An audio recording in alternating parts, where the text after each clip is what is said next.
Est-ce que vous voulez bien regagner vos places? Messieurs les directeurs, asseyez-vous.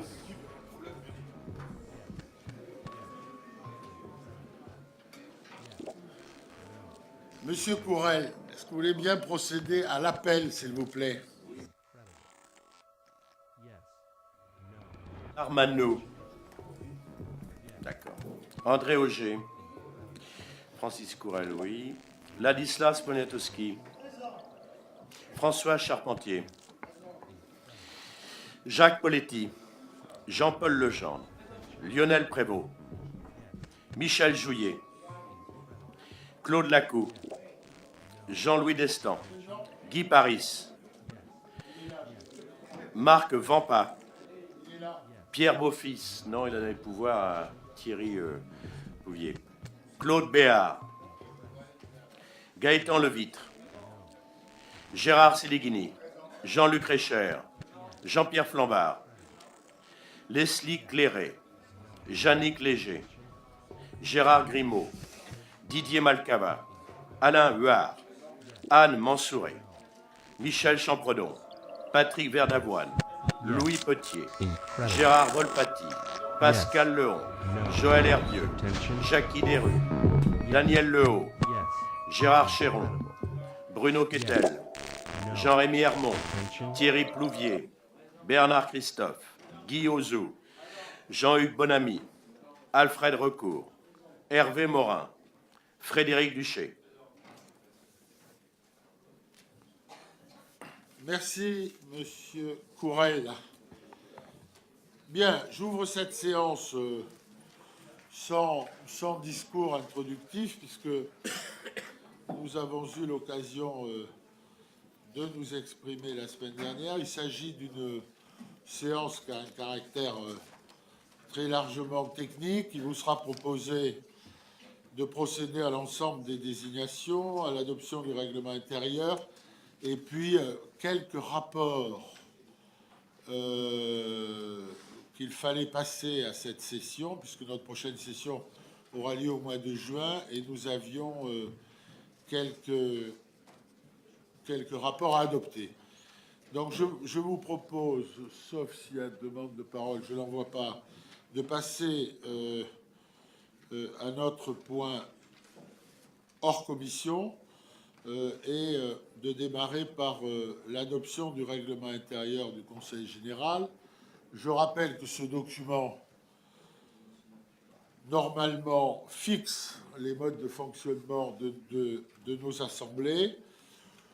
Comme je le disais à Jean-Paul Legendre il y a quelques minutes, le règlement intérieur que nous faisons fonctionner de manière très libérale et pragmatique, puisque, que ce soit pour les prises de parole et questions orales, elle fonctionne de manière beaucoup plus large que ce qui est prévu dans le cadre du règlement intérieur. Donc je vous propose d'adopter ce règlement intérieur. Est-ce qu'il y a des questions ?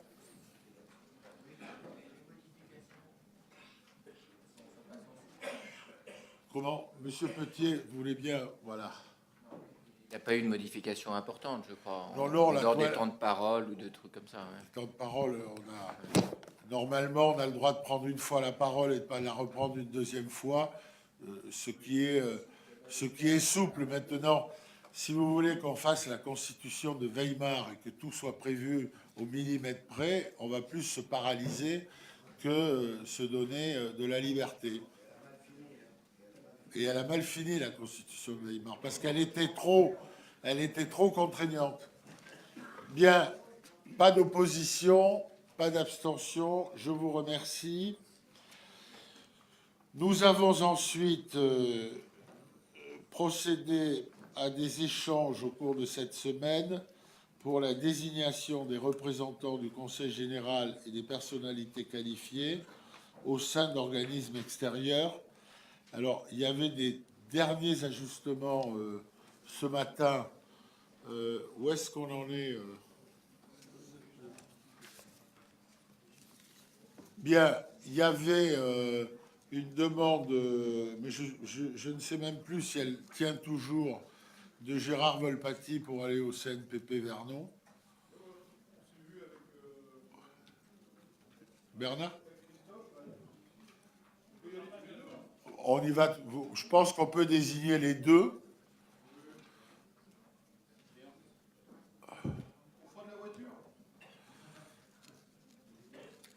Ouais. Bien, donc là-dessus, ça c'est calé. Il y avait une demande sur Art 276 que je peux proposer, c'est de mettre M. Ozou à la place de Bruno Quetel comme suppléant, en sachant que les suppléants, il n'y a jamais tous les titulaires, donc le suppléant pourra y aller. Il y a un seul titulaire sur le moment. C'est ça, comme ça. Voilà. Après, qu'est-ce qu'on avait comme demande? Il manque un représentant Après. à la commission chargée de dresser la liste annuelle. Ah, il me manque un représentant de l'opposition à la commission chargée de dresser la liste annuelle du jury criminel.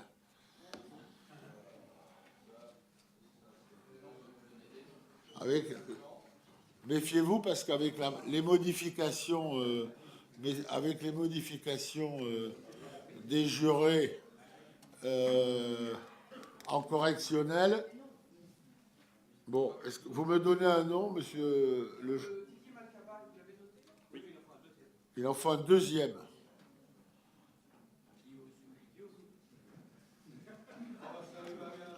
Je trouve que...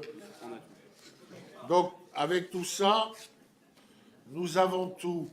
Nous avons affecté sur les collèges les conseillers généraux, sur les collèges et les conseils de surveillance. Mais non, les conseils de surveillance, c'était fait en dehors d'ici. Sur les collèges, les conseillers généraux des cantons concernés. Donc, pas de demande particulière.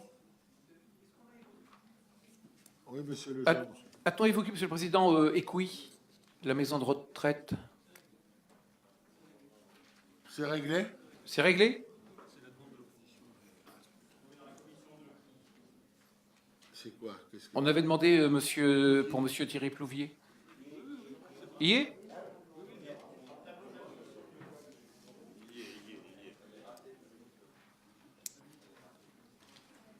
C'est réglé, me dit-on. Est-ce que c'est bien réglé? Rocher, Plouvier. Et un conseil important, le conseil départemental de la santé et de la protection animale. Oui, c'est bon. C'était Guy Paris. Et Paris, c'est à la place de jeudi, c'est bon, c'est arrivé. Oui, oui, tout ça, c'est Il bon. n'y a pas de problème, d'accord. Il faudra simplement qu'il assiste, mais...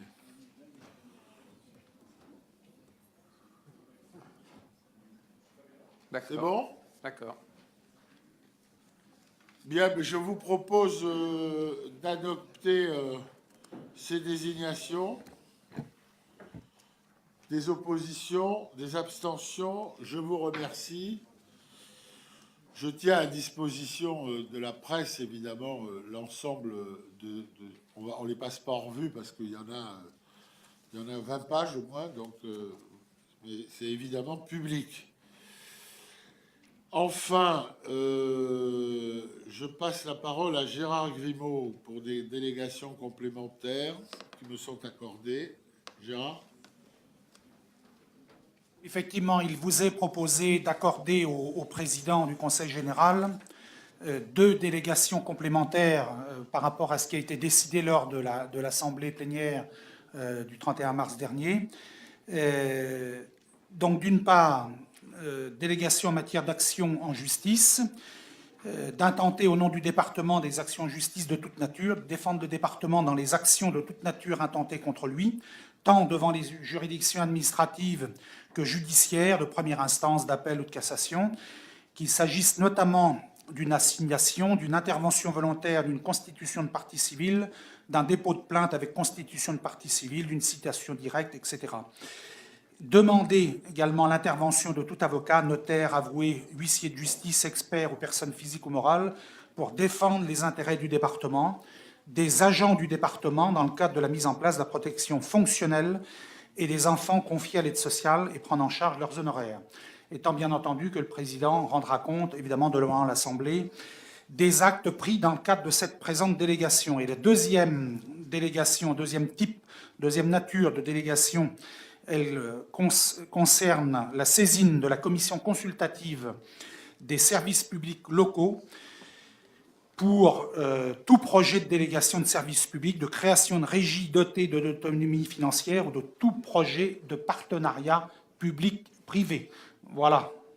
Merci, Monsieur le Président. Merci, Monsieur Grimaud. Je ne vois pas de demande de prise de parole. Je mets le rapport aux voix. Est-ce qu'il y a des oppositions, des abstentions? Je vous remercie. Je vous propose d'en venir lors du jour des commissions sur la commission numéro 2, des précisions complémentaires relatives au financement des actions d'insertion. Madame Léger. Oui, Monsieur le Président. Simplement, c'est une délibération d'ajustement puisqu'elle a déjà été présentée et adoptée. Nous avons juste réintroduit une ligne qui n'y était pas dans le précédent tableau, qui concerne l'accompagnement socio-professionnel et pré-professionnel, puisque c'était déjà mis en œuvre sous cette forme, mais pas indiqué dans le tableau de vérification. Donc, pour rappel, la prise en charge pour 60 bénéficiaires par une association ou une structure pour 40 000 € en entrée et sortie permanente des bénéficiaires, avec une prise en charge partielle du salaire brut et des charges patronales, ainsi qu'une prise en charge partielle des frais de fonctionnement et une petite enveloppe de 1 000 € de frais de déplacement du référent pour 60 bénéficiaires.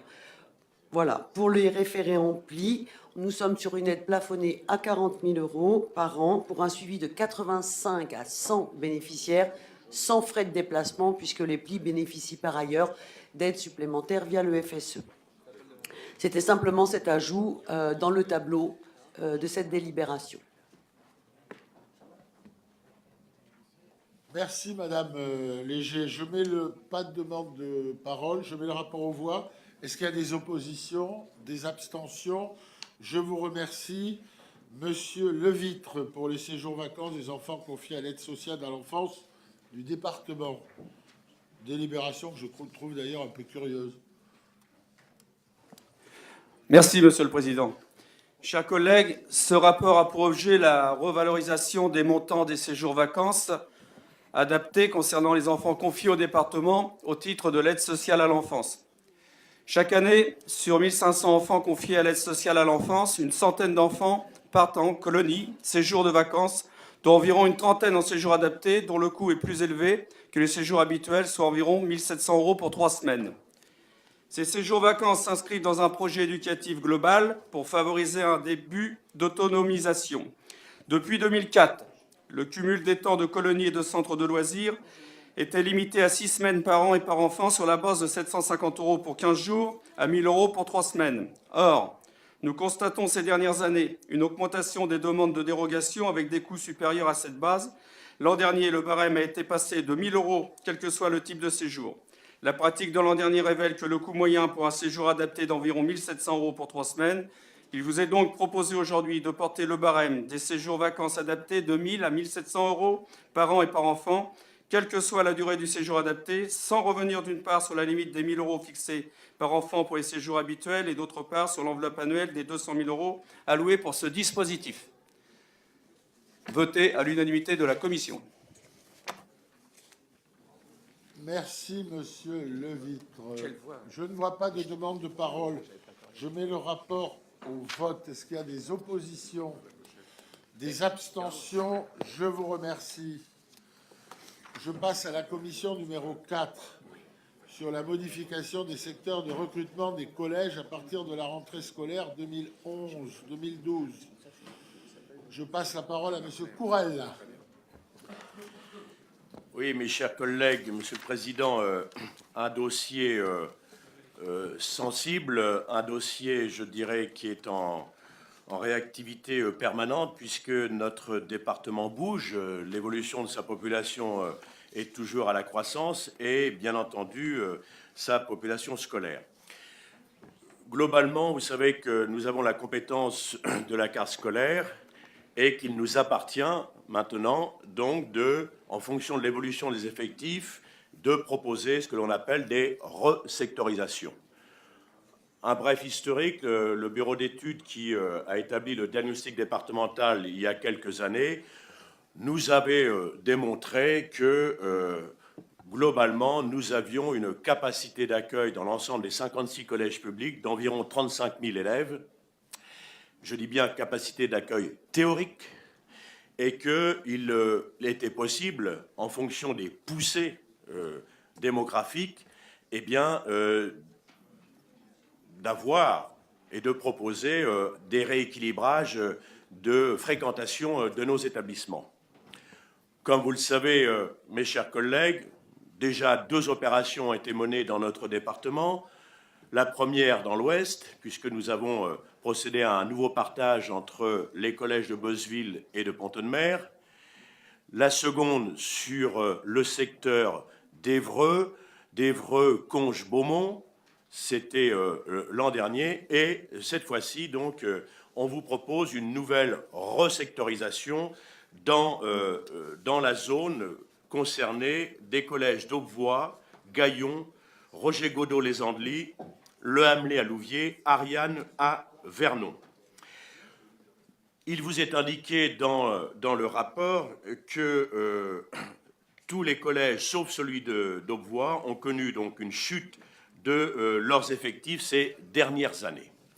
Par conséquent, après des réunions territoriales, après une méthode qui concerne à établir un diagnostic partagé, à la fois avec les responsables d'établissement, avec les parents d'élèves, avec les élus du secteur, nous vous proposons eh bien, une nouvelle répartition qui a été l'objet d'une large concertation, d'une large discussion, en lien étroit avec, évidemment, le passage obligé de l'inspection d'académie.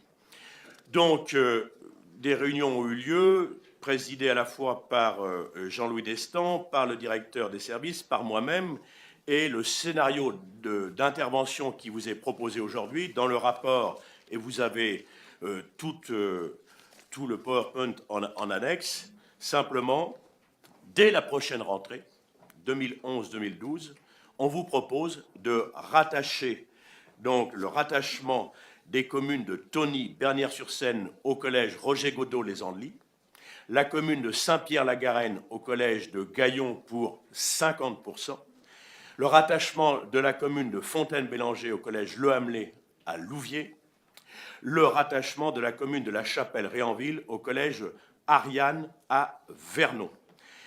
Alors, tout cela, bien sûr, a inclus, je dirais, toute la problématique locale en termes de démographie scolaire, en termes de filières, d'options proposées dans les établissements, les options pédagogiques, en termes de redistribution de la carte des transports scolaires. Tout cela est un travail technique, je dirais, assez fastidieux, qui a été mené par les services et qui a été l'objet donc de conclusions que je vous propose aujourd'hui.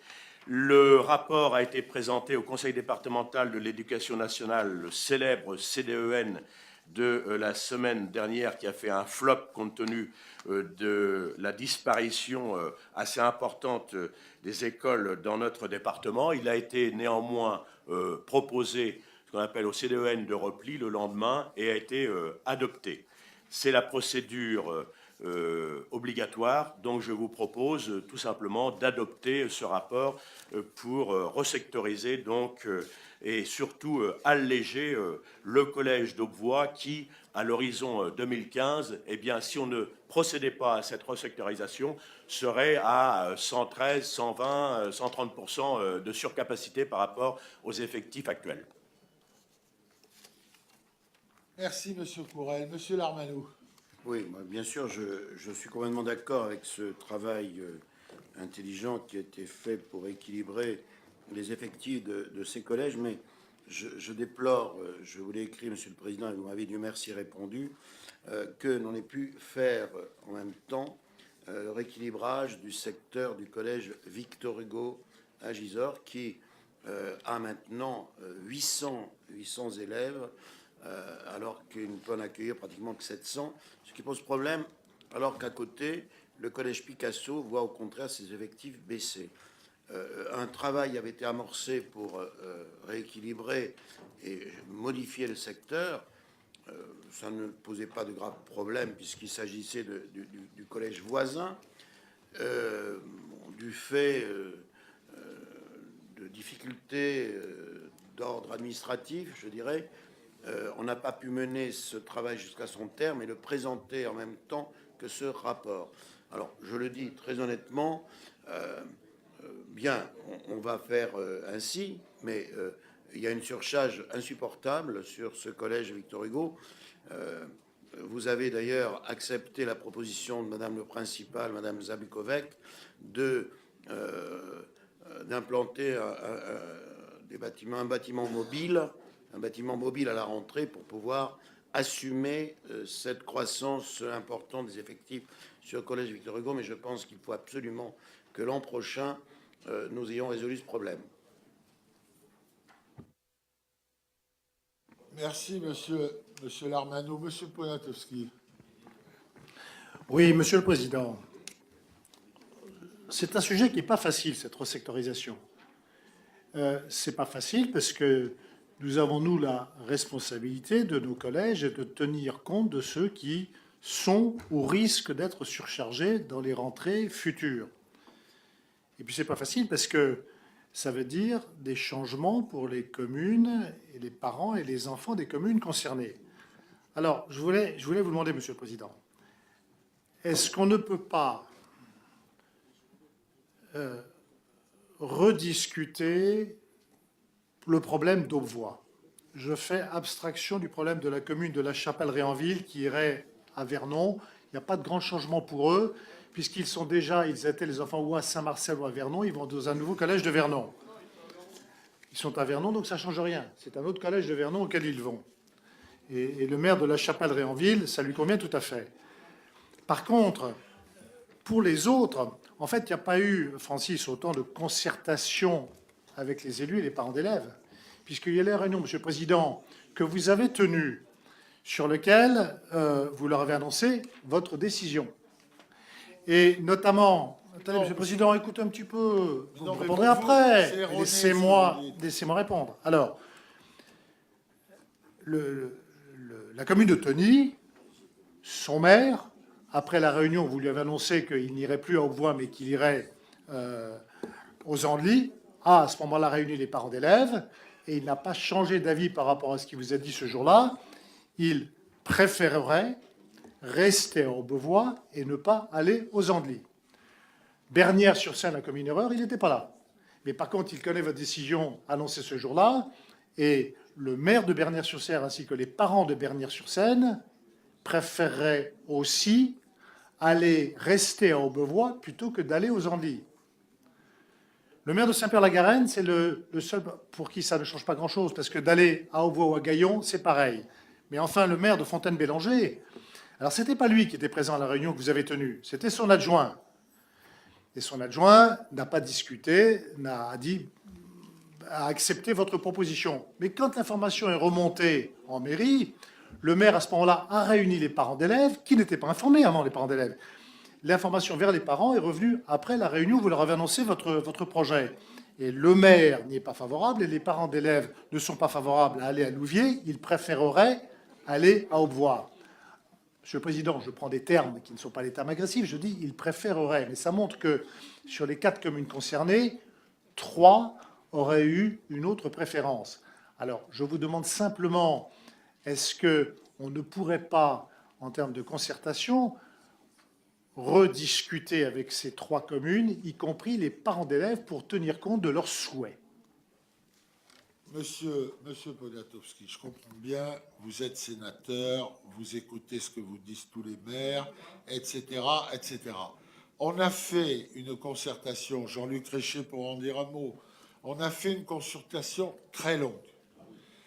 Conseil d'administration par conseil d'administration des collèges. On a fait une concertation avec tous les maires de toutes les communes concernés. On a fait des concertations avec les parents d'élèves, leurs représentants. On a fait une concertation ensuite individuelle, puis une concertation collective, puis on est passé au CDEN. Tout ça a été voté à chaque fois après de nombreuses concertations. La concertation est terminée, les décisions sont prises, on ne va pas recommencer le processus à partir du début. Je vous assure, ça a pris 6 ou 7 mois de discussion. Ça, on a associé l'inspection d'académie, on a associé tous les principaux, on a associé les parents d'élèves, on a associé les enseignants. Bon, voilà, après... Les parents d'élèves des collèges, c'est pas eux qui sont concernés, les parents d'élèves concernés, c'est ceux des écoles dont les enfants vont devoir changer d'école. C'est pas moi qui ai inventé, ce sont les maires qui ont informé eux, les parents d'élèves, à la suite de votre réunion. D'accord, bon, eh bien, Les réponses des parents d'élèves. voilà. Ces 3 communes, ils ne sont pas favorables à la proposition, ils ont une autre préférence. Alors je sais bien que ça pose un problème. Ça pose un problème qui est le problème du collège d'Aubois. Je passe. Mais je voulais que vous sachiez, c'est pas. Vous dites une concertation, vous les avez invités à une réunion qui s'est tenue au collège de Gaillon, vous les avez informés de vos propositions qui étaient du collège dans lequel. Et on en a débattu. Et on en a débattu. Et à l'exception. Et à l'exception. En plus, ce ne sont pas des grands effectifs. Bon, Monsieur Poniatowski. Monsieur Poniatowski. Monsieur Poniatowski, vous n'allez pas refaire à vous tout seul les 7 mois de concertation. Monsieur Richer. Peu en faut parce que j'ai suivi un petit peu les débats, puis je suis aussi élu local, que tu saches, hein, donc responsable de ce qui se peut. Je crois que Jean-Rémy était présent également. Sur Fontaine-Bélanger, je suis désolé, les parents d'élèves sont d'accord. C'était même un sentiment général et il voudrait partager pour aller sur Louviers. Pour Tony Bernière, effectivement, il s'agit de 5 enfants, hein, 5 familles, mais il s'agit d'un contexte local, je sais bien, c'est Mme Brockert qui n'aime pas voir ses collègues partir ailleurs parce qu'elle va perdre la majorité de son syndicat. Vous savez bien comment ça marche dans nos petites communes, c'est comme ça que ça fonctionne. Là, il n'y a pas eu de démocratie qui compte. Je pense qu'il y a eu de l'information qui a été faite par le Conseil général de façon exemplaire. Je voulais pas le dire, mais c'est bien que tu le dises. Bah oui, mais bon. Et tu le sais bien, comment ça fonctionne dans ce microcosme local, très local. Mais les gens sont largement ravis, puisqu'ils y étaient il y a quelques années aux Andelys. Ils reviennent aux Andelys tout simplement. Hein. Il y a un problème d'une personnalité que tu connais bien.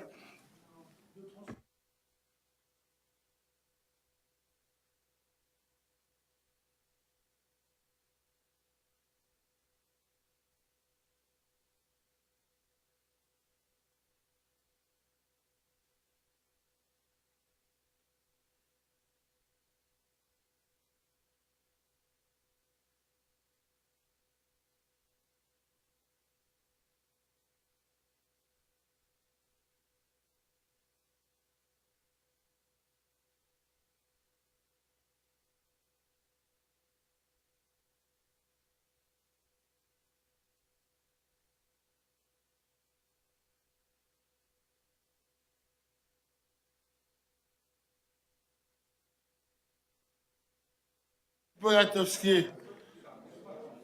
Monsieur Poniatowski, merci. Monsieur Lacou. Oui, j'en profite, Monsieur le Président, simplement pour... vous allez avoir à la charge, l'honneur d'inaugurer le collège Cervantes à Vernon.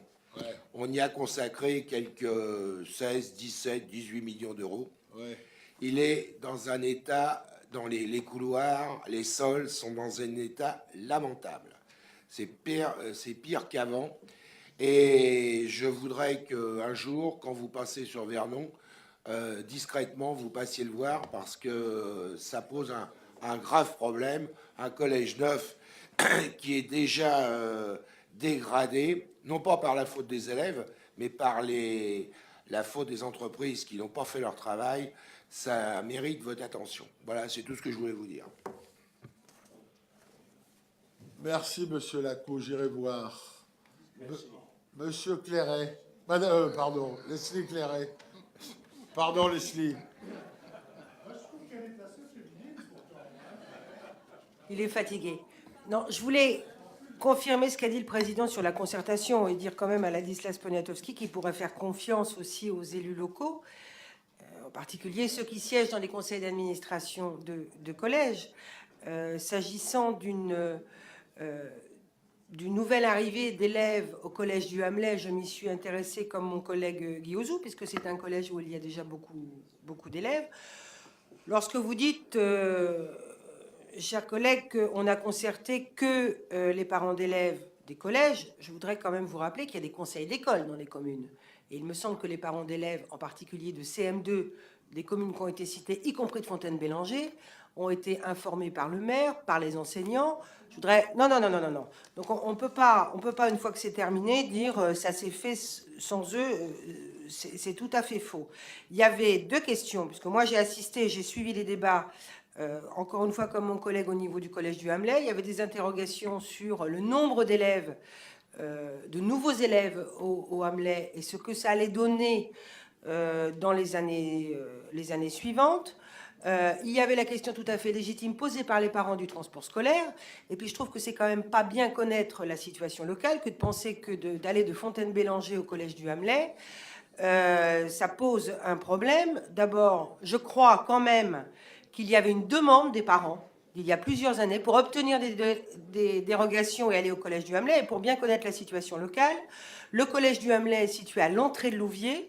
Et donc, les collégiens vont avoir un temps de trajet beaucoup plus court. Et je vous rappelle que moi, ça me tient particulièrement à cœur aussi de veiller à la qualité de transport, à la qualité de vie des collégiens.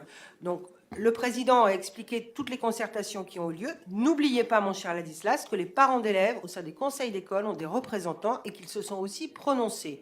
Alors qu'à la dernière minute, pour des raisons qui m'échappent, mais qui ne vous échappent pas, les maires aient changé d'avis, c'est une chose, mais ils ont été concertés, ils représentent la population et cette population a été informée.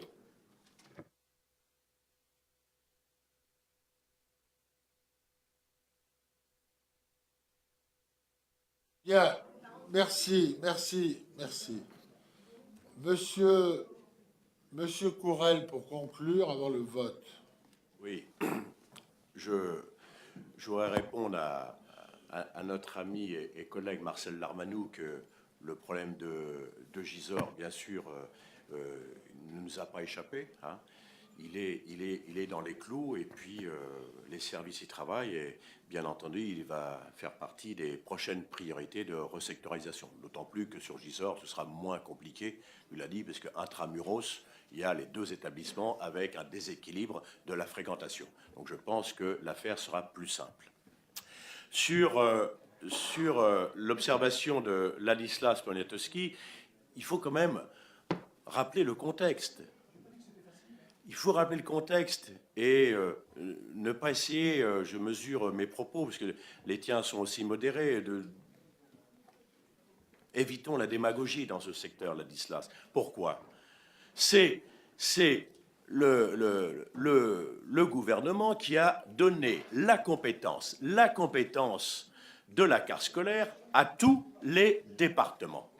Mais c'est le même gouvernement qui laisse l'entière liberté à ses inspecteurs d'ACAD d'accorder des dérogations à tout va, dont parfois nous n'avons même pas la maîtrise. Ce qui fait que quand on propose des secteurs de resectorisation, il y a des facteurs même qui nous échappent. Alors on sait très bien, il y a le sol migratoire avec des familles qui peuvent arriver où il y avait moins d'enfants dans l'occupation de l'immobilier, mais il y a aussi ces fameuses dérogations pour lesquelles on n'a pas beaucoup de prise et qui, en principe, doivent faire l'objet d'un accord préalable du chef d'établissement qui doit, lui, mesurer la capacité d'hébergement et donc d'accueil avant de dire oui à l'inspecteur d'académie.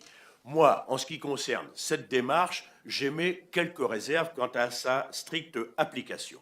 Je voudrais rappeler quand même la philosophie du rapport.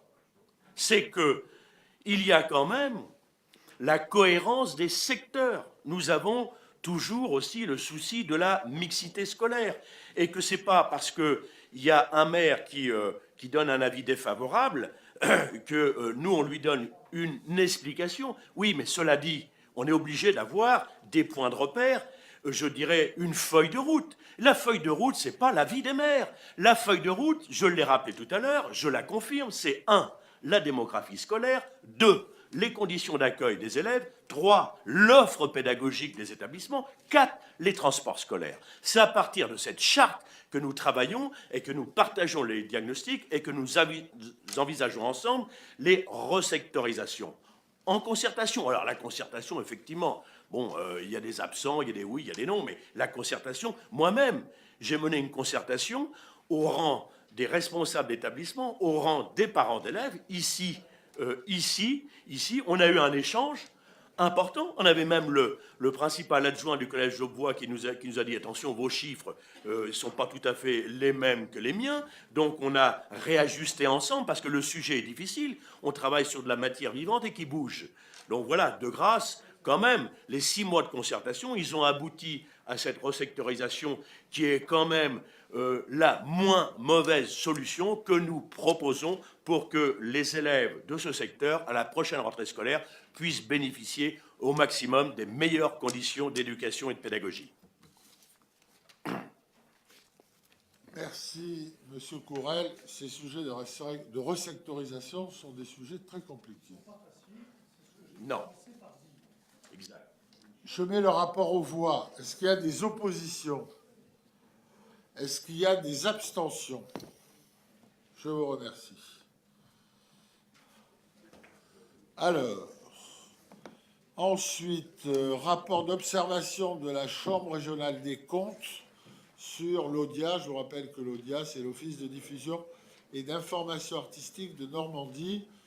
Nous avons l'obligation de passer ce rapport en séance. Monsieur Verdavoine, s'il veut bien appuyer sur son bouton. Voilà, merci, Monsieur Verdavoine.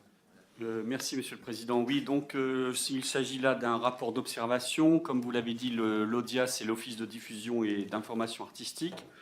Je rappelle que le Conseil général abonde le budget à hauteur de 10 000 €, ce qui représente en fait 1% du budget global. Les financeurs principaux étant les 2 régions, la région Haute-Normandie pour 55% et la région Basse-Normandie pour environ 20%. Suivent ensuite les 2 DRAC, donc Basse et Haute-Normandie, et puis les 5 départements de la Normandie. L'ODIA a 3 missions principales. Le soutien, bien évidemment, à la diffusion artistique, comme son nom l'indique. Le conseil aussi en matière d'aménagement ou de rénovation de salles pouvant accueillir du public. Et puis de l'information artistique et de la formation technique auprès des techniciens de la culture. Le rapport nous montre que ces missions sont remplies actuellement dans une situation financière saine. Pour l'heure, 19% des dossiers concernent l'heure, les dossiers de demande de subvention. Et sur ces 19%, 27 dossiers ont abouti à une subvention. Cependant, ce rapport souligne que cette situation saine risque de ne pas perdurer en raison d'une possibilité de décrochage entre les recettes de l'ODIA et les dépenses qui augmentent en raison d'actions nouvelles et de l'augmentation de la rémunération des agents de l'ODIA, qui est voilà, une augmentation, je dirais, mécanique, alors que les subventions ont été négociées dans un contexte budgétaire très tendu, et c'est le moins que l'on puisse dire. Donc, une petite remarque, il faut rester malgré tout très vigilant à ce que l'ODIA conserve une situation financière saine, car je pense que c'est un organisme très intéressant pour la diffusion artistique. Alors on peut effectivement dire que le Conseil général abonde qu'à hauteur de 10 000 €, ce qui ne représente rien. Je voudrais quand même souligner que nous avons aussi d'autres actions culturelles par l'intermédiaire du Kodak qui permettent effectivement de financer pas mal canal de diffusion artistique. Voilà, donc, mais il y aura peut-être un jour ou l'autre une réflexion sur la pérennité de cette Audia si jamais les finances devenaient de plus en plus basses. Il ne faudrait pas à nouveau que la culture pâtisse de la rigueur budgétaire que nous imposent nos gouvernants, quels qu'ils soient. Merci, messieurs. Monsieur Legendre. Questionner le rapporteur au-delà de l'aspect purement financier qui est normal en commentaire d'un rapport de la Chambre régionale des comptes sur l'effectivité de l'action de l'Audia sur notre territoire. L'idée est très intéressante. On a une idée, on a une évaluation de ce qui est réellement fait chez nous, en quoi ça contribue véritablement à la diffusion de la culture.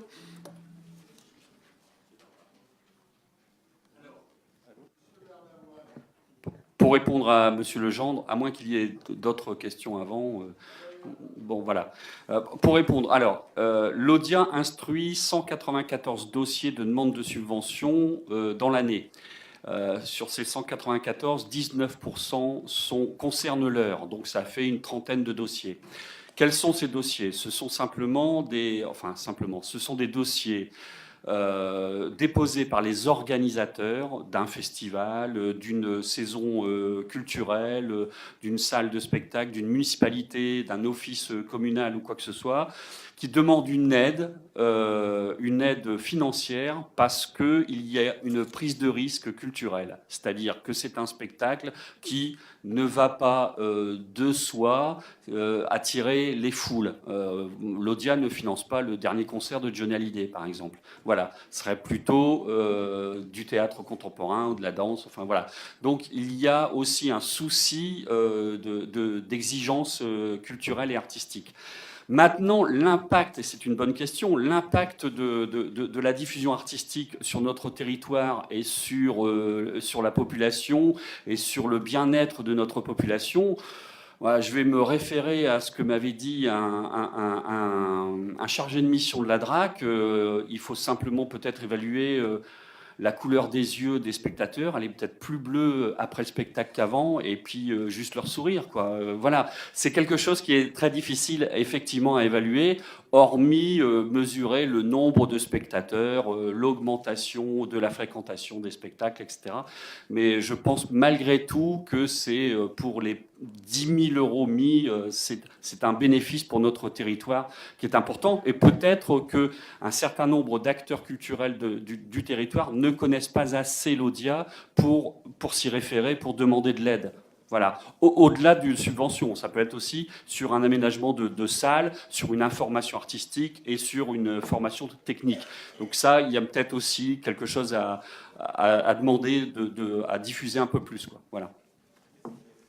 Oui, juste, j'ajoute, Monsieur Legendre, dans votre question, il y a aussi évidemment l'engagement des acteurs locaux, puisque l'Audia fait, et le Conseil général accompagne sur les déficits à partir du moment où les élus locaux demandent.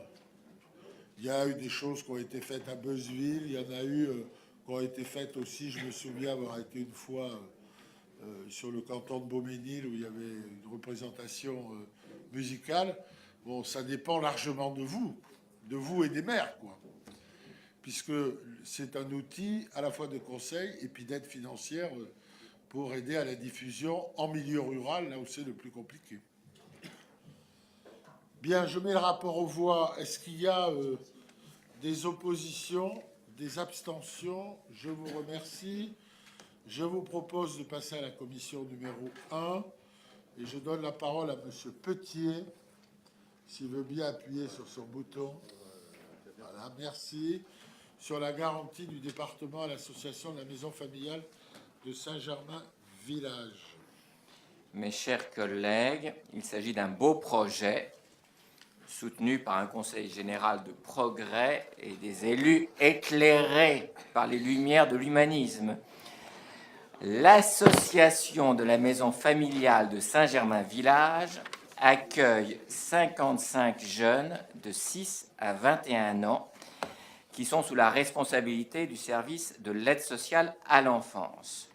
et nous avons à nous prononcer pour accepter de donner notre garantie à hauteur pour le Conseil général de 50% de 2 emprunts destinés à rebâtir le bâtiment principal qui n'est plus aux normes actuelles. Donc ces 2 emprunts sont tous deux accordés par la Caisse d'épargne de Normandie avec des échéances mensuelles, un amortissement linéaire à échéance dégressive et pour le premier d'entre eux est d'un montant de 3 145 100 € sur une durée de 30 ans avec un taux au jour de la contractualisation, enfin qui a été arrêté au 22 février 2011 de 4,47%. Et le deuxième est inférieur, il est pour 1 084 000 € à un taux également inférieur de 4,23% à la même date, et lui sur une durée totale de près de 20 ans. La Commission des finances a donné un avis unanime favorable. Merci, Monsieur Petier. Je ne vois pas de demande de parole. Je mets le rapport aux voix. Est-ce qu'il y a des oppositions, des abstentions? Je vous remercie. Je passe la parole à Monsieur Siligini pour la modification du tableau des effectifs autorisés. Bon, alors c'est une délibération, là aussi, sans commentaire particulier. Les effectifs ne bougent pas en nombre. Nous avions 1932 emplois permanents, nous restons à 1932 emplois permanents. Simplement, il faut transformer ces emplois pour répondre aux nécessités de fonctionnement, pour répondre au reclassement d'agents de catégorie B de la filière technique, au rattachement de la crèche à la direction des ressources humaines et de la PMI à la direction enfance-famille. Je ne vois pas de demande de parole. Je mets le rapport aux voix. Des oppositions, des abstentions. Je vous remercie. Monsieur Larmanou, pour la formation des élus et indemnité de fonction des élus. Non, c'est bon. Voilà. Oui, Monsieur le Président. Mais arrête de toucher le... C'est pas au vert. Voilà, voilà. Ça reste rouge, c'est terrible. Mais c'est rouge qui doit... Ça reste rouge. Oh, c'est normal. Je comprends que ça reste rouge, mais quand même. Ça marche quand c'est rouge. Oui, ça marche quand c'est... C'est vrai, ça marche quand c'est rouge. Très belle formule, je la retiens. Bon, je continue. Non, écoutez, je vais être bref, puisqu'on a déjà épuisé une partie de mon temps de parole, des 2 minutes. Donc, écoutez, vous avez un rapport classique qui apparaît à chaque début de mandat, de mandature. Et il s'agit du droit à la formation des élus que vous connaissez. C'est 18 jours, c'est quand même pas rien. 18 jours par mandat. Et également le droit aux indemnités de fonction des élus. Voilà. Je ne rappelle pas les textes là-dessus. Vous les connaissez sans doute. Et je vous demande simplement d'accepter de reconduire cet rapport comme d'habitude. Merci, Monsieur Larmanou. Je ne vois pas de demande de prise de parole. Je mets le rapport aux voix. Est-ce qu'il y a des oppositions, des abstentions? Je vous remercie. Les conditions et modalités de remboursement des frais de déplacement et de séjour des élus, Monsieur Larmanou. Oui, idem. Ce sont des textes législatifs qui précisent les conditions de remboursement des frais de déplacement et de séjour des élus. Nous n'avons rien là de très original. Je vous demande donc d'approuver, là aussi, de reconduire cette décision. Merci. Pas de demande de parole. Je mets le rapport aux voix. Des oppositions, des abstentions. Je vous remercie. La dernière délibération, création des emplois de collaborateurs de cabinet. Monsieur Siligini. Il s'agit simplement, Monsieur le Président, d'autoriser et d'acter la création de 6 postes de cabinet, ces postes étant conformes aux dispositions de l'article 11 du décret du 16 décembre 87. Monsieur Petier. Oui, est-ce que ce nombre inclut le secrétariat de l'opposition et sinon, est-ce que ça a un impact sur la représentation du secrétariat de l'opposition? Ça n'a rien à voir avec l'opposition, la majorité. C'est les emplois autorisés, qui sont des emplois directement liés à la fonction du président. On avait droit à 5 emplois de cabinet qui sont d'ailleurs pourvus à ce jour. L'accroissement démographique nous en autorise 6. Et donc, je demande la possibilité de créer ces 6 emplois, même si pour le moment, il n'y en a que 5. Il n'y en a que 4, pardon. Il n'y en a que 4. Et qu'est-ce que je voulais dire? C'est des emplois qui sont totalement liés à la fonction du président, puisque ces collaborateurs de cabinet disparaissent, leur emploi disparaît en même temps que j'arrive en fin d'échéance. Et il faut recréer, ces emplois à chaque redémarrage de l'exécutif. Voilà. Je voudrais peut-être, parce que j'ai entendu, sans faire de polémique, qu'il y avait eu beaucoup de remarques sur les emplois de cabinet. J'ai même entendu dans des conférences de presse certains rappeler qu'il y avait 42 postes affectés au cabinet, comme si j'étais entouré d'une légion de sbires politiques faisant des travaux obscurs contre le gouvernement. J'ai d'ailleurs, il n'est pas là, c'est dommage, mais Hervé Morin avait fait un large développement là-dessus avec C'est vrai qu'il n'est pas là. à Rouen sur ce sujet. J'avais prévu d'avoir la cruauté de lui dire. Il est peut-être à la région. J'avais prévu d'avoir la cruauté de lui dire aujourd'hui, s'il avait été là, que je rappelle que le premier à avoir largement abusé des emplois de cabinet lorsqu'il était ministre de la Défense, puisque je rappelle qu'il avait recruté à son cabinet Hervé Moret, faute de lui avoir proposé la suppléance lors de son élection de député.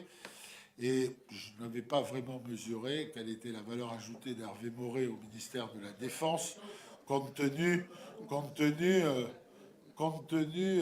de ses nombreux talents, mais peu de talents militaires. Alors, je voudrais simplement, mais il n'est pas là, donc je ne peux pas le dire,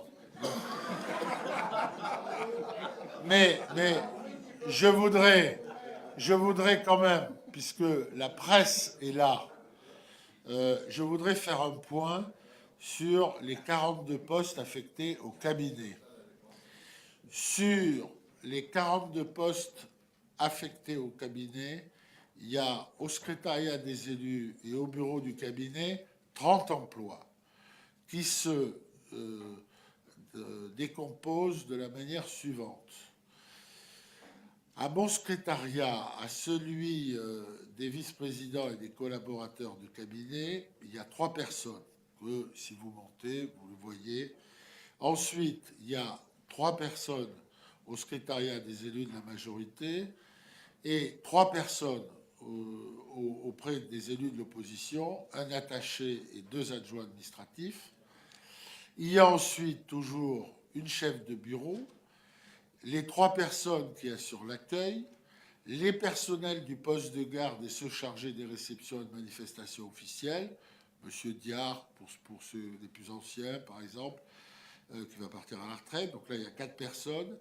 Les 3 personnes qui gèrent le service du courrier, les 3 personnes qui gèrent le service des secours, les 3 chauffeurs, et pour assurer auprès de cette chef de bureau le secrétariat et la comptabilité, il y a 2 personnes. Ensuite, à la direction de la communication, il y a 12 emplois, un directeur, une directrice adjointe, un pôle communication composé de 3 personnes, un pôle information composé de 3 personnes, journalistes que tout le monde connaît, et puis relations presse et un webmaster pour le site, et un pôle création composé de 3 personnes, graphistes, photographes, et j'ajoute que ces 2 pôles permettent d'éviter le recours à de la prestation extérieure, puisque ça coûte moins cher. Donc, les collaborateurs de cabinet stricto sensu sont actuellement au nombre de 4, directeurs de cabinet, une directrice adjointe de cabinet et 2 chargés de mission. Voilà, en toute transparence, ce que représente le cabinet. Donc, quand on dit que je suis entouré d'une noria de personnel, il y a la presse, il y a l'accueil, il y a les chauffeurs, il y a toute une série de personnels qui occupent des emplois administratifs et techniques bien précis. Voilà ce que je voulais dire là-dessus. Est-ce qu'il y a des questions? Maintenant que la campagne est terminée, il n'y a pas de questions, mais vous pourrez recommencer la prochaine fois. Hein. Je pourrais vous faire la même démonstration sur les dépenses de communication, mais quand ce sera le moment. Bien, je mets le rapport aux voix. Est-ce qu'il y a des oppositions? Est-ce qu'il y a des abstentions? Je vous remercie. J'en ai terminé de l'ordre du jour. Il est 11h10. Je crois qu'il y a un déjeuner qui est prévu. Ah, il y a des vœux? Ah, pardon, je ne les ai pas vus.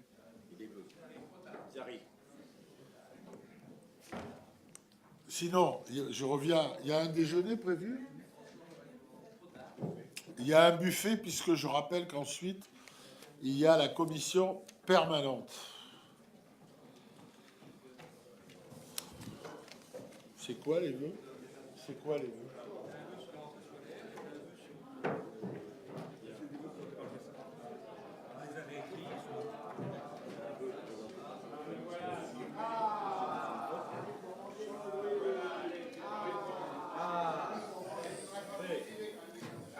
C'est fini, hein? Eh oui. Je t'ai répondu, mais tu n'étais pas là, sur la conférence de presse que tu as faite à Rouen sur les nombreux emplois de cabinet du Conseil général. Et j'ai rappelé qu'une des premières décisions que tu avais prises quand tu as été nommé ministre, c'est de recruter Hervé Moret, qui, bien sûr, avait toutes les compétences pour aller au ministère de la Défense. Mais je l'ai dit sans esprit de polémique.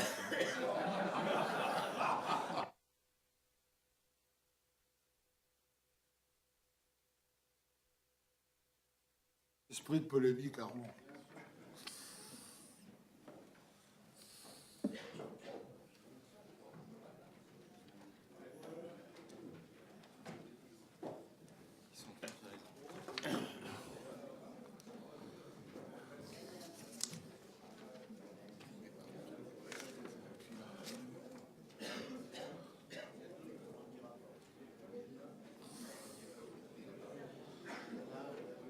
Mais est-ce qu'il a été distribué? Tant qu'il soit distribué.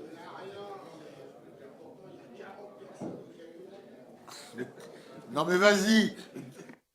Dis-leur que c'est des feignants maintenant. Vas-y, ça c'est bon.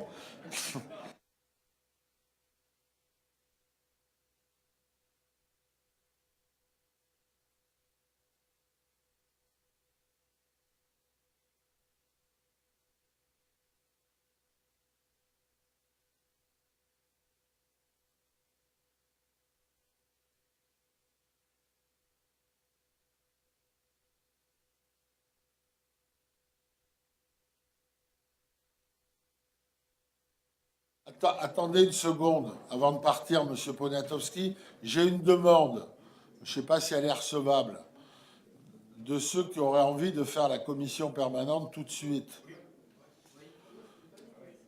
Bon, le service juridique va me dire que c'est totalement impossible, mais on va le faire quand même. Mais simplement, est-ce que tous les membres de la commission permanente sont là? Moi, je veux bien qu'on la fasse à 11h30. Hein. Ça nous libère pour l'après-midi. Hein.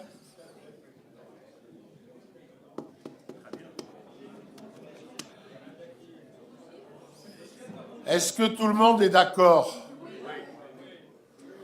Bon, ben alors, on l'a fait dans la salle de la commission permanente à 11h30.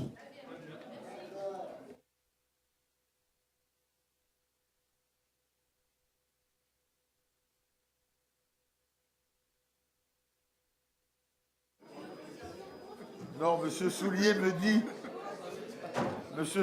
dit en l'absence de recours, on peut le faire. Mais de recours juridique.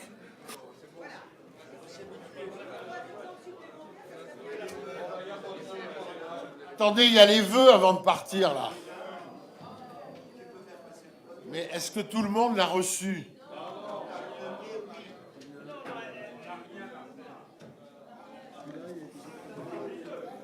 Voilà, ça arrive. Bon, vas-y Marcel, puisqu'il est en train d'être il est distribué là. Le premier vœu, Monsieur le Président. Mes chers collègues, s'il vous plaît. Le premier vœu est proposé par la majorité départementale. Il est relatif aux suppressions de postes dans l'éducation nationale telles que l'a imposé l'inspection académique lors de l'élaboration de la carte scolaire pour la rentrée de septembre 2011. Je ne vais pas lire le vœu, mais vous connaissez la situation dans le département qui a été largement exposée dans les médias. Et nous constatons effectivement que cette année, alors qu'il y a 340 élèves supplémentaires en primaire, ce sont malgré tout 49 postes qui sont supprimés dans le premier degré, 38 postes qui vont être fermés dans un grand nombre de zones rurales. Pour la première fois d'ailleurs, on a assisté en guise de protestation à un boycott du Conseil départemental de l'éducation nationale par l'ensemble de la communauté éducative. C'était la semaine dernière. Le Conseil général ne peut accepter l'argumentation comptable présentée par l'inspection académique pour le compte du ministère de l'Éducation. La maîtrise des dépenses publiques et des seuils d'élèves par niveau considérés comme acceptables en moyenne ne peuvent être les seuls critères retenus lorsque l'on parle de l'avenir de nos enfants, de l'avenir de notre pays. Les annonces tout aussi inquiétantes, au sujet du second degré où 28 postes devaient disparaître alors qu'on attend 600 élèves supplémentaires ne font que conforter notre refus de cette logique de baisse des effectifs dans l'éducation. Le Conseil général de l'Eure réuni en session plénière, il n'y a pas de thé au bout, ce mercredi 13 avril, réitère son soutien aux enseignants, aux parents d'élèves qui portent une véritable ambition éducative. Il demande au ministère de l'Éducation nationale de revenir sur les suppressions de postes annoncées dans le primaire comme dans le secondaire, mais au contraire de pourvoir les écoles, collèges et lycées publics dans le département en tenant compte de la progression attendue des effectifs scolaires. Voilà, Monsieur le Président, cette proposition de vœu. Tout ceci est s'inscrivant naturellement, vous le savez bien, dans la réforme générale des politiques publiques qui visant à supprimer un emploi sur 2 de retraités des personnels de l'État et notamment de l'Éducation nationale, qui est sans doute le service qui fait le plus gravement les frais de cette situation, avec depuis 5 ans environ 60 000 postes qui ont été supprimés, et avec les conséquences que l'on sait dans quasiment toutes les filières, de la maternelle à l'enseignement supérieur. Ok, Monsieur Larmanou. Monsieur Legendre. Oui.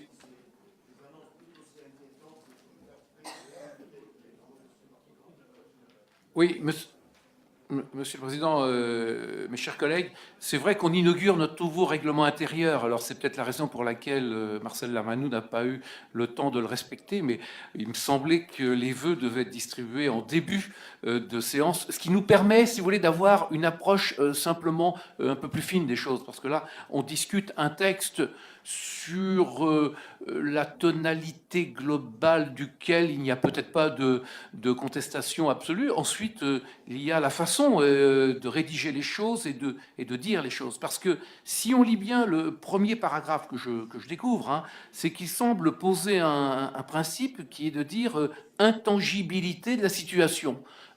toute modification, c'est bien que tout élu local y est très sensible, que les parents y sont sensibles, que les enseignants y sont sensibles, c'est tout à fait normal. D'un autre côté, si nous sommes un peu responsables, nous savons aussi qu'il y a de la gestion de postes à faire. Et la position de principe qui dit l'ambition éducative devrait conduire l'inspection académique à maintenir ou mieux augmenter le nombre de postes d'enseignants, etc. Est-ce que c'est totalement raisonnable? Je rappelle que dans cette même séance, nous avons discuté tout à l'heure sur la réorganisation de la carte scolaire, parce que il y a aussi une gestion des moyens qui est à mettre en face par rapport à un certain nombre d'évolutions. Alors, ce vœu, il me paraît a priori un peu trop radical dans son expression pour avoir un vote unanime, alors qu'on a sûrement tous la même sensibilité, la même attention au problème qui est posé. Alors le fait de le découvrir comme ça nous interdit quasiment de le discuter de façon plus fine, et donc je suppose qu'on va s'abstenir. Monsieur Legendre, juste sur le premier point, c'est vrai qu'on le distribue en début de séance, mais on est en début de séance, là. Le problème, c'est qu'on a une séance qui dure 1h15. Donc il faut bien qu'on ait le vœu à 10h, le temps qu'on fasse les photocopies et qu'on le distribue. D'habitude, il est à peu près distribué pareil, simplement on finit le soir ou le lendemain. Donc, mais vous avez d'accord, il faut que vous l'ayez en avance. Mais nous, le vœu, on l'a découvert ce matin. Donc, Non, mais je ne fais pas de procès d'intention, mais il me semblait que les vœux devaient effectivement être distribués avant le début des débats. Non. Ils sont déposés en début de séance, tirés en photocopie et distribués. Simplement, comme nos sessions, elles durent au moins la journée, on les a dans la matinée et comme le règlement intérieur prévoit de les voir en fin de séance.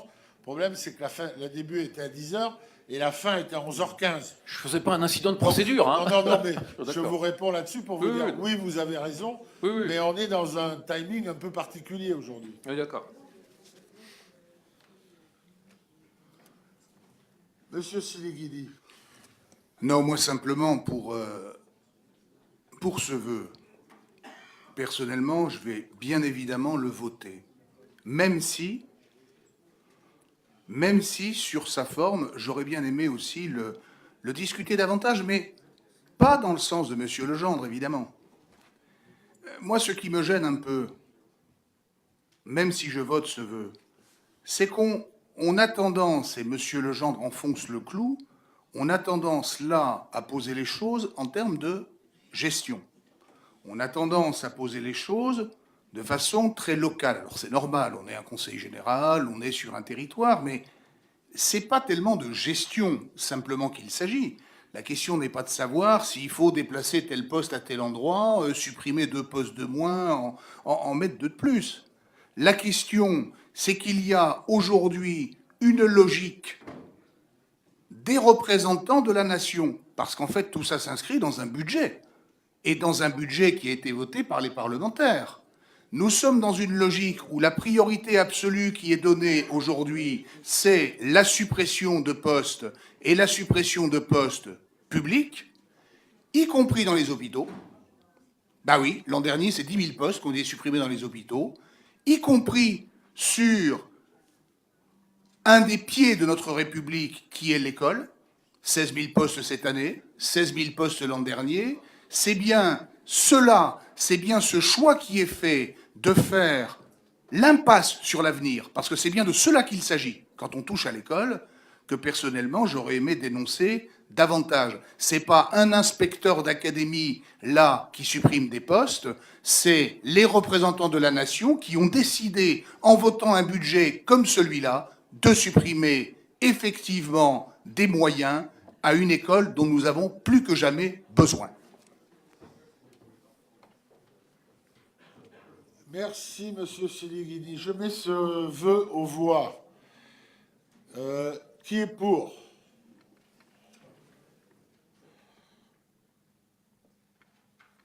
Vous avez compté tous, hein? Bien. Qui est contre?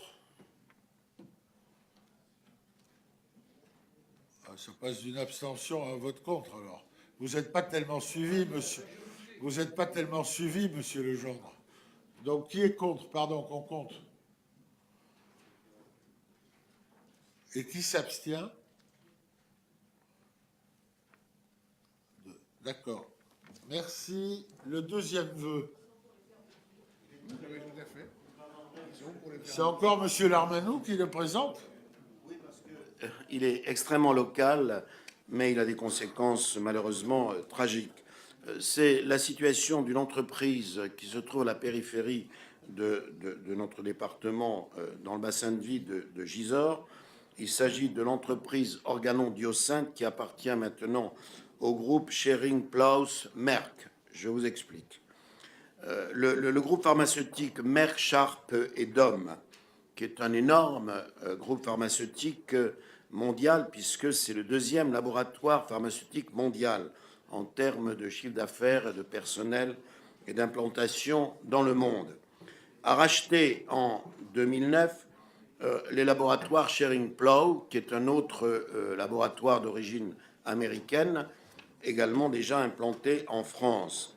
Lui-même, d'ailleurs, Schering-Plough avait racheté le groupe, la filière pharmaceutique du groupe AkzoNobel, qui a possédé ce site à la périphérie de Gisors pendant des décennies et qui s'en est défait il y a à peu près 2 ans. Donc cette opération qui s'est faite sous la forme d'OPA a conduit à une fusion de Schering-Plough et de Merck Sharp Dohme. Et au passage, cette création a conduit ces compagnies de l'annonce de la suppression de 15% des effectifs au niveau mondial. En France, cette mesure devrait se traduire par la libération de plus de 800 emplois. Je pense même que c'est entre 1000 et 1500 emplois, de ce que j'ai pu entendre de la part du président directeur général du groupe Merck France, dont je vous parlerai après. Éragny-sur-Epte, donc, est à la sortie de Gisors. Il y a 2 sites sur un ensemble qui correspond à 2 sites de 2 sociétés différentes, Schering et Diosynth. Diosynth fabriquant plus spécialement l'insuline et Schering-Plough des médicaments, notamment pour destinés à la femme, comme la pilule par exemple. Et c'est la fermeture programmée du site de production de Schering-Plough avec la disparition de 220 emplois, dont on pense d'ailleurs que ce sera suivi parallèlement de la disparition de l'autre site, Diosynth, qui lui comprend 130 emplois. Au total donc, c'est 350 emplois qui sont terriblement menacés. Alors à cela, il faut ajouter naturellement les emplois liés aux services externalisés, comme ça se fait habituellement, gardiennage, entretien, soit l'équivalent de 20 emplois à temps plein. Je rappelle que dans ce bassin d'emploi, qui était celui qui jusqu'alors le moins touché par le chômage de toute la Haute-Normandie, avec le bassin d'emploi de Gournay, Neuchâtel, le pays de Bray, jusque-là, c'était le moins touché. Eh bien, aujourd'hui, ce site devient le plus touché par le chômage du département de l'Eure, et le 3e après Dieppe et Le Havre. C'est dramatique. Pourquoi? Tout simplement parce qu'il y a eu la suppression dans le bassin de vie de 400 emplois chez Tréfimétaux à Série-Fontaine. Ce n'est pas dans l'Eure, c'est dans l'Oise, mais c'est dans notre bassin de vie.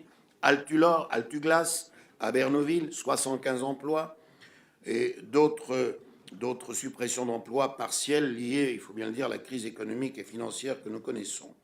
Donc, ce nombre d'emplois perdus dans un petit bassin qui ne regroupe que Gisors et Trépagny fait croître d'une manière sensible le taux de chômage. Alors, ce qui, je vous le dis et je commente en même temps le vœu, ce qui, à mon avis, est insupportable, c'est que Merck et compagnie, ce n'est pas un petit groupe, un misérable groupe qui peine à équilibrer ses comptes. Non, c'est 40 milliards de dollars de chiffre d'affaires. C'est 12,9 milliards de profits en 2009. C'est 5 milliards de dividendes distribués à ses actionnaires. Et il le situe pour les bénéfices à la 15e place du top mondial des entreprises les plus rentables. Cette rentabilité a progressé de plus de 66% en l'espace de 2 ans. C'est un enrichissement, il faut bien le dire, du capital aux dépens des salariés qui est particulièrement révoltant, injuste, inhumain et insupportable.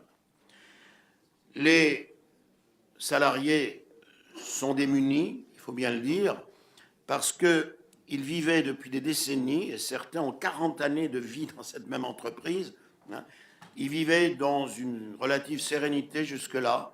Le groupe AkzoNobel fonctionnait parfaitement, dégageait des profits considérables, et c'est cette restructuration maladive, je dirais, des grands groupes, des grandes multinationales, de la pharmacie comme d'autres, qui conduit à ces restructurations inacceptables et injustifiables au regard des profits réalisés, des dividendes distribués. Rien dans la situation économique et financière de ce groupe ne permettrait d'autoriser ces licenciements. Je signale qu'il y a une quinzaine d'années, la législation du travail, avant qu'on ne libéralise à tout crin, imposait aux chefs d'entreprise de demander l'autorisation administrative de licenciement, demander l'autorisation. Un petit artisan, un petit commerçant, à bout de souffle, sans pouvoir effectivement remplir son carnet de commandes, était autorisé à licencier. Il était bien sûr autorisé à licencier, il ne pouvait pas faire autrement. Mais des groupes comme ça, on disait non. On interdisait les licenciements. Ça s'appelait l'autorisation administrative licenciée. Évidemment, c'est de la gestion, on dirait certains, administrative de l'économie. On n'en veut surtout pas. On n'en veut surtout pas. Libéralisons à tout crin. Voilà ce que ça donne. Voilà ce que ça donne. Voilà ce que cela donne. Oui, oui, on peut être sceptique sur mon propos, mais je dis que c'est une honte. C'est une honte. Laissons faire. Laissons faire. Laissons faire. Et voilà ce que ça donne. Ça donne toujours plus d'inégalité, toujours plus de précarité, toujours plus de chômage, toujours plus de profits, toujours plus d'actionnaires qui s'en fichent plein les palourdes. Je suis grossier, mais c'est ainsi. C'est ainsi. Eh bien, ce système, il va mourir. Il est moribond. D'ailleurs, il l'est. On le voit bien qu'il est moribond. Y compris les États-Unis, ils sont moribonds aujourd'hui. Vous le savez tous. Voilà. Donc, arrêtons, quoi. Alors, ça, c'est notre débat. Nous n'allons pas engager ce débat ici, mais je vous le dis, ouvrons les yeux. Et vous savez, il ne serait pas anormal que la filière pharmaceutique, en France ou ailleurs, ou en Europe, fasse l'objet d'une meilleure régulation, voire même d'une nationalisation, parce que la filière pharmaceutique, c'est aussi les politiques de santé, c'est aussi le coût de la santé, qui nous est imposé souvent par ces laboratoires, comme aux États-Unis, où l'on sait que c'est eux qui font la cherté du coût de la santé aux États-Unis, hein, les laboratoires et les cliniques privées. C'est ce vers quoi on nous oriente ici aussi en France. Nous disons non, je le dis, franchement, non. Alors, moi je souffre, je vous le dis, terriblement. Nous sommes allés le dire au président de Schering-Plough, Merck, c'était le 8 février, qui nous a reçus, naturellement, qui n'a été incapable de justifier ce qu'il faisait. Ce sont ces critères de rentabilité obsessionnels pour dégager toujours plus d'argent pour ses actionnaires qui les conduisent à pratiquer de cette sorte. Nous ne pouvons pas le tolérer, nous nous battrons jusqu'au bout, pour empêcher réellement que se fasse ce drame qui frapperait terriblement le bassin de vie. Nous avons créé un collectif de défense, nous avons écrit aux ministres concernés, Madame Lagarde, Monsieur Besson, Monsieur Xavier Bertrand, nous avons également écrit à la préfète pour être sûr, au préfet, parce que malheureusement c'est sur 2 départements, hein, ce bassin de vie, et 2 ministres nous ont répondu, notamment M. Xavier Bertrand, tant mieux, mais je pense qu'il ne s'agit pas seulement d'une réponse de principe, il faut que les pouvoirs publics interviennent vigoureusement auprès de la direction de Schering-Plough pour lui dire non, non, non, pendant que les salariés, eux, font intervenir un cabinet d'expertise pour attester que rien sur le plan industriel et rien sur le plan financier ne justifie la fermeture de ce site. Alors, je pourrais continuer à vous raconter qu'il y en a un aussi à Rion, que l'on largue, tout le centre de recherche. Il y en a un autre à Hérouville-Saint-Clair, où on supprime aussi 100 emplois. Mais chez nous, c'est encore pire. C'est une croix mise sur ce site, sauf s'il y avait un repreneur éventuel, dont on ne sait même pas s'il sera un complice ou un véritable repreneur, pour maintenir l'emploi et la production sur le site d'Éragny. Voilà ce que je veux dire avec un peu trop de passion, mais vraiment, j'estime que dans le département, c'est quelque chose qui est aussi grave que les suppressions chez Emreil ou chez Menel, enfin ex-Menel, chez Silinx, etc., ou chez Glaxo, comme on a vécu il n'y a pas très longtemps. Voilà, chers amis, en me pardonnant Merci, d'être un peu vif quand je m'exprime sur ce sujet. Merci, Monsieur Larmadou. Madame Mansouré. Merci, Monsieur le Président. Chers collègues, je voudrais rebondir sur l'intervention de Marcel Larmanou, non pas pour considérer une fois de plus que ce sont les papis qui font de la résistance, mais uniquement parce qu'il y a eu le même problème au niveau de GSK il y a quelques années sur Évreux, et je trouve absolument scandaleux qu'on prenne toujours ces problèmes en aval et pas suffisamment en amont.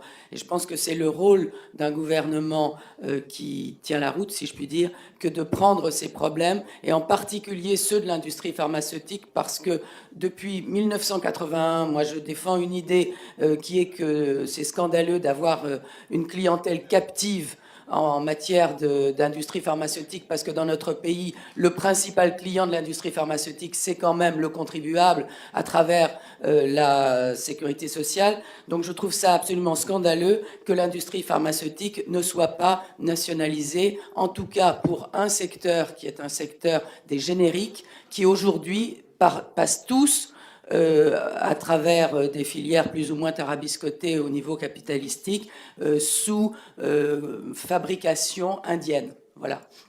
Donc je voudrais dire que je suis de tout cœur avec toi, Marcel, et que nous payons aujourd'hui les choix qui ont été faits depuis des années, voire depuis 20 ans ou 30 ans. Bon.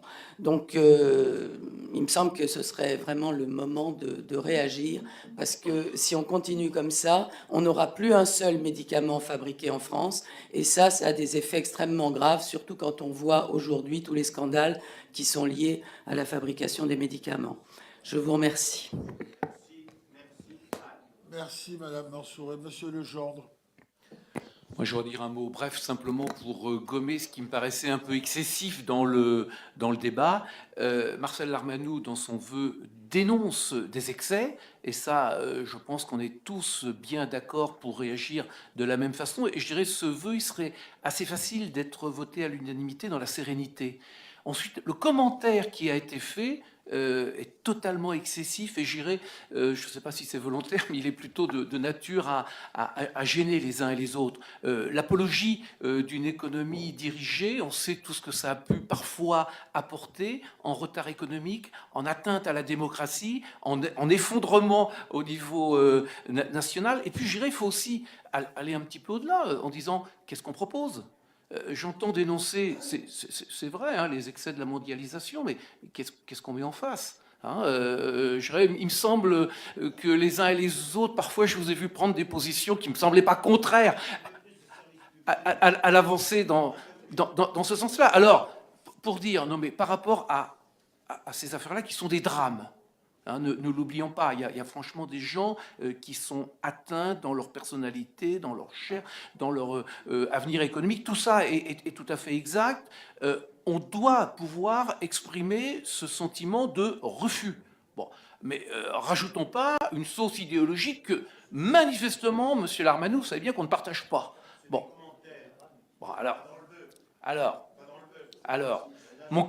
alors, mon commentaire est pour dire qu'on doit pouvoir se retrouver sur le vœu, mais que, bien entendu, on ne cautionne pas le commentaire. Voilà.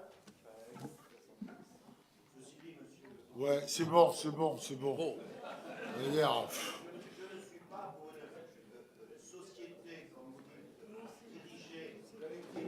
non mais...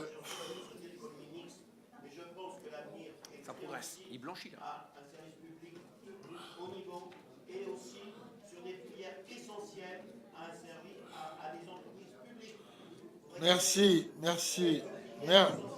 Merci, Monsieur Larmanou. Je mets le vœu aux voix. Qui est pour? Qui est contre? Qui s'abstient? Une abstention. Très bien. Écoutez, chers collègues, je clôt cette session. Je vous invite, pour ceux qui sont à la CP, à rejoindre la salle, et pour les autres, à boire l'apéritif s'ils veulent. Yes. No. Attention. Yes. Yes.